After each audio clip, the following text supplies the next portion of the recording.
গোবিন্দভোগ চালের নিরামিষ খিচুড়ি হবে, তাই এখানে মুগের ডাল ও ছোলার ডালটি নিলাম। ছোলার ডালটি ভিজিয়ে রেখেছিলাম 2 থেকে 3 ঘন্টার জন্য। হাঁড়ির জল গরম হয়ে গেছে, আমি ডালগুলো দিয়ে ঢাকা দিয়ে রেখে দিলাম। এবার ডুমো ডুমো করে আলু এবং কুমড়ো কেটে খিচুড়ির জন্য ভেজে নিচ্ছি। নেড়েচেড়ে লালচে করে ভাজা হলে নামিয়ে নেবেন।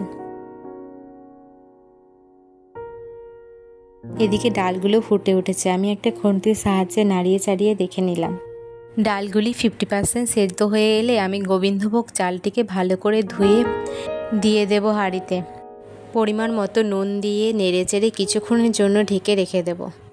এবার কিছুটা ফুটে উঠলে তাতে চিড়ে রাখা কাঁচা লঙ্কা এবং একে একে ভেজে রাখা আলু এবং কুমড়ো অ্যাড করে দেব। এবার একটা বাটিতে খিচুড়ির মশলাগুলো তৈরি করে নেব। 1 চামচ হলুদ, শুকনো লঙ্কা গুঁড়ি, ধনে গুঁড়ো এবং জিরে গুঁড়ো দিয়ে ভালো করে জল দিয়ে মিশিয়ে নেব। কড়া গরম করে তাতে সর্ষের তেল এবং 3-4টে শুকনো লঙ্কা আর বেশ খানিকটা জিরে দিয়ে ভাজা অবধি অপেক্ষা করব।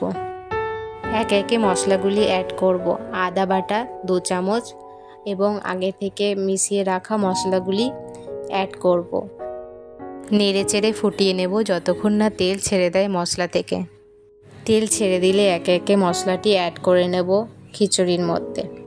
সমস্ত মশলাটি মিশিয়ে নেব, নেড়েচেড়ে কিছুক্ষণের জন্য ফুটতে দেব। ফুটে উঠলেই রেডি হয়ে যাবে পারফেক্ট নিরামিষ খিচুড়ি। এই গোবিন্দভোগ চালের নিরামিষ খিচুড়ি খেতে আমার তো খুবই ভালো লাগে, আপনারাও চাইলে এভাবে করে খেতে পারেন।